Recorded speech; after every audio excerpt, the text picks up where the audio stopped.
пятый шаг. Да, вот видите, забыл, значит. Большие чеки. Это крутой секрет. Вы даже не представляете, какой секрет. Знаете, вот эти вещи, как потом на мини-мастер-класс изнутри детально я рассказываю, как эти вещи делаются. Большие чеки. Что значит большие чеки? Делайте так. Большие чеки, вот, сюда ставлю. Делайте так. Сегодня пойдите домой, вытащите все ваши чеки, которые продавались ваши клиенты. Посмотрите, например, разделите на 3 группы стоимости чеки. Например, скажем, что до $100, от 100 до $300, возможно, от 300 до $500 или выше, например. И разделите их. А потом возьмите вот тот, который самый выше, изучайте, выясните, кто ваши клиенты. Точно узнайте, кто эти люди. Один пример привяжу. У меня есть ученик, он продает спортивный инвентарь. Сейчас он со мной партнер, по Кыргызстану мы продаем спортивный инвентарь. В Казахстане он сам торгует. И он индивидуально у меня учится. Я, когда индивидуально, я контролирую. Задание дам, как я обучаю индивидуальщиков. Ежемесячно требую. Мы планируем, и он должен делать. Потом планируем, определяем, и он должен делать. Вот так шаг за шагом 3 года. 3 года его сопровождаю. Это очень большая работа. И тут он приходит, я ему говорю, давай, значит, составляем полностью, собери все базы, анализируй, приведи мне большие чеки. Он привезет мне большие чеки. Сначала ему казалось, что он хорошо знает свой бизнес. Когда мы начали делать анализ больших чеков, он продает спортивный инвентарь, и мы выяснили, оказывается, кто эти больше всего покупают. Это те ребята, оказывается, которые выиграли тендера, строят детские площадки и делают перед школами этими, вот это все турники и так далее, и так далее. И кто выиграл тендер, тренажерные залы делают и так далее, поставка разными. До этого он думал, что спортсмены того его клиенты. Когда мы вывели большие чеки, мы начали воронку построить, продажи воронку, и именно на них фокусироваться. И на тебе, бизнес вырос 400% за год. Другой мой ученик занимается, продает сантехникой и так далее, в Актау. Магазин Аква.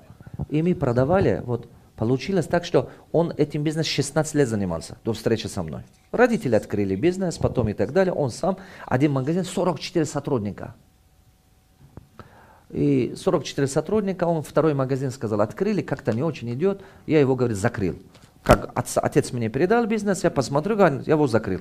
На стороне, что надо делать? Я говорю, давай анализируем большие чеки. Сначала выяви их. Когда выявили большие чеки, мы были в шоке. Знаете, кто был его большой чек? Это бригадир-сантехник. Не народ, бригадир-сантехник. Я сказал, значит так, все сантехники собери отдельно.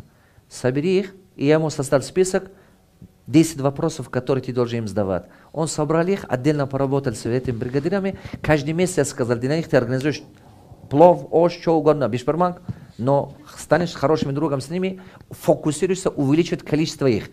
Просто начали фокусировать на них, увеличивать количество. Потом один менеджер нанимали, отдельный менеджер занимался только этими, только работал с ними. Все. А вы знаете что? Вот это один менеджер, который... Мы со временем сделали так, что эти сантехники только напишет нам, или фото отправляет, или на WhatsApp. Это менеджер сразу все организует, отправляет им то, что им надо. Они даже перестали ходить к нам в магазин и так далее. Весь зал, 40 чем-то человек работал. 4 человека остались, 40 из них уволил. Через год, результат знаете какой был? Через год, когда продажи проверили, 92% это 2 менеджера, которые обслуживали их, они делали 92% продажи. 4 менеджера, которые внутри зала ходили, ну там были еще, конечно, кассир тоже, в том числе и другие. Один человек был как этих, из этих 4, один был, который в зале обслуживал. 8% продажа была из торговой павильона, скажем, магазина. Магазин 400 квадратный. Видите, какой детальное изменение, влияние на бизнес резко рост дает. Сейчас открыли Астану, дальше еще другие места и так далее, и так далее. Работаем так. Таких примеров у меня очень море.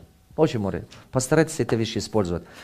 Большое спасибо всем, ребята. Мне 11 часов занятия. Там уже все люди, наверное, меня ждут. Сейчас думаю, на стороне, куда девался? Последний вопрос? Хорошо, давайте. Здравствуйте. Приветствуем вас в Ташкенте. 10 дней. Не скучно будет, наверное, вам. насколько мы знаем, что у вас 24 бизнес с своим учеником, да, вот нам сможете вот посоветовать доступно, практично вот насчет партнерства, какие законы влияют? Вот, ой, это сложная вещь, родной. хотя бы вот 5-6, вот опыт большой у вас. Да, поэтому. да, скажу. Сейчас у меня в данный момент 6 бизнес-партнеров, остальные мои. А общего опыта больше 40 партнерства опыта. Я много страдал от партнерства, но научился. Очень важно, чтобы с партнером, когда вы хотите партнером работать, выбор партнера, выбирайте партнера, у которого денег больше, чем у вас. Если у него денег меньше, чем у вас, он станет проблемой для вас. Вам придется его таскать. Второе. Никогда не работайте с тем партнером, у которого долги. Потому что он постоянно, думая о своих долгах, мешает вам развитию бизнеса. Не дает вам. Это очень важный момент. Третье. Определите для себя, какой проект вы хотите быть партнером, каких проектов нет. Например, я определил для себя сумма, потолок проекта. То есть... Это интересно? Нет. Если вы хотите чей-то бизнес зайти, или либо хотите, чтобы их привлек к себе, вы должны определить для себя. Это очень важно. Например, как инвестор я вкладывал, поэтому для меня было важно выбрать именно потолок. То есть сначала, чем $1 миллион одному вложить, я лучше 5 проектов по 200 вложил. Чтобы $1 миллион мне проблема не стала. Вернуть тяжело. Определите для себя такого. Четвертое. Выберите партнера, который ценность похожа на вас. Что значит ценность? Например, может быть, вы оба намаз читаете. Вы думаете, что у него ценность такой, как вы. Но вы дисциплинированный человек, он не дисциплинированный. Видите? Потом вы будете мучиться. Вы у него требуете, он не делает. Вы делаете, он не делает. И вы когда-нибудь расстаетесь. Это очень важно. Поэтому ценности. То есть, посмотрите, вот человек, какой образ жизни ведет, так и будет вести бизнес. Если в жизни он по плану живет, жизнь у него по планам, он так и будет вести бизнес. Это очень важно. А если в жизни он так, ну ладно, как Аллах дал, ну все нормально и так далее, он, ну как сказать, не берет на себя ответственность, вот так интуитивно ведет свою жизнь, так и оставьте его, с ним не подходит. Поэтому вот в этих моментах очень-очень важно. Вы всегда думаете, что вы как два колеса одного машины. Если один больше, меньше, вы далеко не пойдете. И третья вещь. Пятая вещь. Подпишите партнерское соглашение. Партнерское соглашение много пунктов. Первый пункт, что должны отметить? Каждый с какой целью становится партнером. Пусть он пишет, вы пишете. Чтобы вы изнутри знали друг друга. Изнутри вы должны знать. С какой целью я стану партнером? То-то, то-то, то. Ты с какой целью? То-то. Дальше, второе. Кто что вложит? Я вложу вот это, вот это, вот это. Ты что вложишь? Вот это, вот это. Каждый какое вложение заходит. Дальше. Кто какое обязательство выполняет? Я выполняю вот это обязательство, ты выполняешь вот это обязательство. Ожидаемый результат. Я ожидаю, что ты будешь делать вот так. Смотрите, функция вы говорили, кто что вы обязательство брал. Но ожидаемый результат. Может быть, он делает, но не давал тот результат, который вы их ожидали. Вы говорите, я думал, что ты сделаешь вот так, откуда знал, что ты... Потом в конце вот это разногласие об этом начинается. Ожидаемый результат распишите. В обязательном порядке. Что я ожидаю от партнерства с тобой? И точка, конечный пункт пишите, чтобы он понял, что вы хотите. И вы тоже, он пусть пишет, чтобы вы поняли. Вы знаете, когда вот это партнерское соглашение заполняется, вы изнутри совсем другого человека узнаете. Зато вы поймете, зато вы будете точно знать, как быть и так далее. Потом дальше, правила игра. Как? Например, как мы должны правила игры создать? Как в футболе. Если нету правила игры, кошмар будет, правильно? Правила игры надо расписать. Что значит правила игры? Когда измеряемся, когда отчеты будут, когда что чего будет и так далее. Как это мы будем делать? Вот это все взаимоотношения надо расписать, как правила игры. Дальше, дивидендная политика надо расписать. Никто не имеет права из бизнеса брать деньги, ребята. Никто не имеет права. Бизнес – это отдельная семья, отдельное государство. А у меня деньги нужны. Знаете, сейчас вы что делаете? Я уверен, что вы это делаете. Вы придете, открываете кассу, заберете деньги, думаете, что это все ваши деньги. И как хотите, так распределите. А когда в партнерстве, вот этого не будет. Это очень важно. Следующее. Одна из больших проблем, почему партнерство расстаются люди, по той причине, что они говорят, ну ты же не появляешься, всю работу делаю я. Это строй я, теперь ты хочешь, чтобы... Но это же несправедливо, половина доход тебя дать или такого. Нет, ребята, вы должны с самого начала это понять. С самого начала вы должны понимать, есть некоторые действия, которые некоторый партнер делает, одно действие, она миллион результат дает. Например, некоторые стратегические, он модель дает, бизнес-модель, или он какой-то партнера подтянет, либо он какую-то идею поддает. Нельзя их сравнивать с тем, что кто каждый день ходит в офис. Разницу поняли? Поэтому, если два партнера, вы договорились с партнером, он говорит, ну ты же вложил всего лишь деньги или что-то делал, а я работу-то всю год я делаю, ты не появляешься? Стоп, значит назначим тебе зарплату. Все, тебе назначим зарплату. Кроме того, что у нас есть партнерская, скажем, доля дивидендов, тебе мы назначим зарплату. А если ты работу делаешь, тебе не нравится эта работа, отойди, другого менеджера нанимай. Мы наймем другого, который эту работу будет делать. Не надо тебе мне высказывать эти вещи. Я заметил, что большинство партнерства разрушается благодаря 5 вещей. Первое, один считает, что я постоянно делаю, ты ничего не делаешь. Второй говорит, что ты постоянно деньги из кассы берешь для своей личной нужды. Так? Третий, ты вовремя не выполняешь свои обязательства. Вот поэтому партнерство расстается. Четвертый, либо ты первое вложение делал, по графику ты должен инвестировать, графикой вкладывать, а потом тянул, не вложил.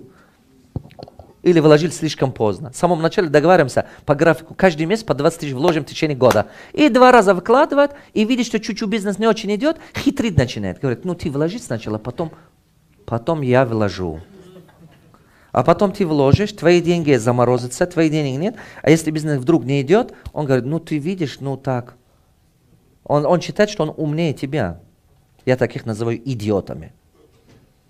Не работайте идиотами, потому что они толкают вас в беду. Не надо работать с такими. Поэтому сейчас как надо делать в партнерстве?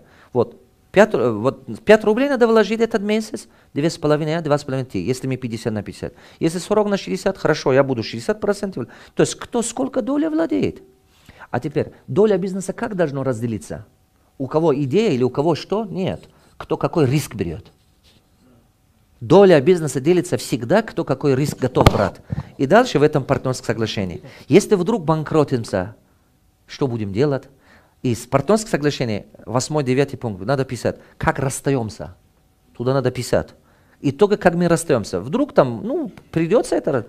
Дальше надо писать, если вдруг банкротимся. Даже надо писать вплоть до того, что если вдруг кто-то из нас умрет, но мы же смертные, мы должны признавать это. Хоть как бы ни было горько, это надо и туда писать. Если кто-то из нас умрет.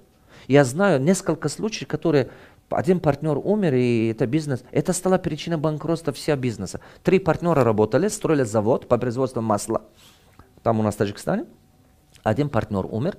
Соответственно, от чувства жалости, от чувства солидарности, его сын пришел, оказывается, сказал, верните долю моего отца. Они почитали активы, $1,5 миллиона, вытащили $500 000, отдали его сыну, чтобы он ушел. А получилось, что $500 000 все деньги были, которые оборотные деньги. А теперь осталось завод, который масло придает. Денег нет наоборот. Пошли, брали $700 000, еврейский банк кредит. Теперь, это кредит, деньги, которые брали, отправляли в Казахстан. Тот человек, у нас как с вами, большинство работаем не по белому, мы все знаем, отправили деньги туда, а это поставщик у них давно работал с ними, но так сложилось, что тот человек тоже умер. $500 000 отправили туда, и он умер. Теперь денег нет. Получилось, что 700 000 есть долг перед Евробанком, и денег наоборот опять нет. Они идут в другой банк и собирают всех родственников, заложат активы, и как-то, не знаю, как-то халтурным путем или каким-то образом путем $400 000 возьмет кредит, эти деньги туда отправляют, а надо обслуживать это кредит. А когда вы завод делаете маржинальность всего 15-17%, вы не можете обслужить кредит на 23% в одном банке и 18% в другом банке. И в итоге банкротились все. Почему? По той причине, что неправильно расстались. Источником все это правило неправильное расставание партнера. Оттуда началось неправильное решение, вызвал с собой один за других дополнительные новые проблемы. Поэтому вот партнерство надо говорить так, знаешь, корову мы не будем пополам так разделить, чтобы голова одному и попа другому. Нет, корову разделяем прямо вот так, длиной. Один глаз тебе, один глаз мне. Кто понял? Да. Одну рука тебе, одну рука мне. Долги тоже так, браки только так. Дебиторка так, все так. Кто знает, это дебиторка деньги вернет, или кредиторка деньги, или дебиторка вернет, или нет, это один Аллах знает. Долги кредиторка делим, долги столько тебе, столько мне. Вот, все надо расписать. Даже вплоть до того, в каком суде потом будем обсудить, если что. Дам гарантия, если партнерское соглашение подписываете, вот так, как я сказал, 99% все разногласия исчезнет. И у вас формируются некие границы. Со своей стороны, пожалуйста, честно выполняйте свои партнерские обязательства. Я много страдал, поэтому я очень хорошо понимаю, почему необходимо правильно делать в партнерском отношении. Никогда не станьте обузой для партнера. Многие мои партнеры пользовались мною. Были такой случаи. Но я их не обвиняю, я обвиняю себя в том плане, что все, что в моей жизни происходит, это от того, что я такой. Значит, я позволил, я выбрал, я принял решение с ним работать. Я принял решение с этим человеком иметь дело, не докопая его прошлое. Работать с тем, чья история вы знаете. Спасибо. Я серьезно говорю. Работайте с тем, чья история вы знаете. Запомните, потому что все равно по привычкам будут повторить. Докопайтесь, станьте шахтером, докопайтесь за его прошлое. Реально докопайтесь. Если кто-то вам говорит, что он изменился, я не верю. Ну, просто у некоторых людей понимание такое. Он так будет себя вести, он так умрет некоторые. К сожалению, так. Но самому станьте самым лучшим партнером. Станьте партнером, с которым можно мечтать работать. Партнером, с которым выгодно иметь дело. Я же вам сказал, внутри и наружу одинаковым человеком быть. Вот это самое большое достижение, ребята. Из всего то, что вам сегодня говорил, самое большое ваше достижение, каким человеком надо стать. Это самое важное. Внутри и наружу надо быть одинаковым. Поверьте моим словам, тогда обязательно успешные люди заметят вас. И они когда-нибудь вам говорят, давай вместе работать. Этот день наступит. Кто-то заметит тебя, он говорит, послушай, давай работать с тобой. А когда успешные люди хотят работать с вами, вы еще станете сильнее, растете сильнее, быстрее. Вот так. Я тебе давал совет, который мне обошлось 17 миллионов долларов. Сайдмурод, спасибо вам огромное. Спасибо. От имени М-Фактор есть небольшой подарок, сертификат. Да. Вы мне каждый раз что-то даете, да? Спасибо. Пожалуйста. Большое спасибо. Это же история, дорогой мой. Жизнь такая, что кто знает, когда увидимся еще. Ага. Давайте поближе. Да, вот так, да, хорошо. Спасибо. Пожалуйста. Спасибо. Давайте похлопаем. Спасибо, дорогой. Большое вам спасибо. Я уверен, что, иншаллах, если хотя бы одну из этих сегодняшних мыслей вы будете практиковать, это обязательно даст результат. Даже если одну из них, это обязательно даст результат. Я желаю вам успехов, до новой встречи. Всего доброго. Если вы устали набивать шишки и готовы получить реальные инструменты по достижению успеха в непредсказуемом мире бизнеса, пришло то самое время. Мини-мастер-класс для предпринимателей. 5-дневный курс от Сайдмурода Давлатова для владельцев малого и среднего бизнеса направлен на прокачку таких слабых мест, как текучесть кадров, отсутствие эффективности и вовлеченности персонала, нестабильные доходы, зависимость дохода от внешних факторов, проседание в доходе, отсутствие капитала на развитие и обороты, отсутствие видения, стратегии и пути развития, высокая конкуренция. В рамках выездного мастер-класса для предпринимателей вы получите антикризисные рычаги успешного управления в развернутом формате. Без воды. Это будет тот редкий случай, когда на мастер-классе дается полностью применимый инструментарий, который поможет вам увидеть реальную картину состояния своего бизнеса и что его тормозит. Разработать стратегию вывода своего бизнеса на новый уровень и пошагово работать над ее реализацией. 10-кратно усилить личную эффективность, активность мозга, укрепить умственную энергию, раскрыть все возможности источников вдохновения. Увеличить ваши доходы от 50 до 300% всего за год. Показать клиенту истинную уникальность вашего продукта. И это еще не все. Были какие-то объемы, но не знали, в какую сферу, куда двигаться, не видели будущее компании, и как бы мы стояли на одном месте, на мертвой точке. И по истечении 9 месяцев общий оборот составил уже 9 миллионов тенге. Не думал, у меня не было таких мыслей, что мы за 9 месяцев поднимемся. За 2,5 года отдал долг. У меня 7 видов бизнеса. спустя 4 месяца я стала партнером наставника. Сейчас в данный момент у меня 2 магазина Эйфела, 2 магазина детской одежды. В данное время за год я смог увеличить свои доходы на 300%, создал сильную команду. Хотите получить конкретный результат? Ждем вас на мини-мастер-классе для предпринимателей от Саид Мурода Давлатова.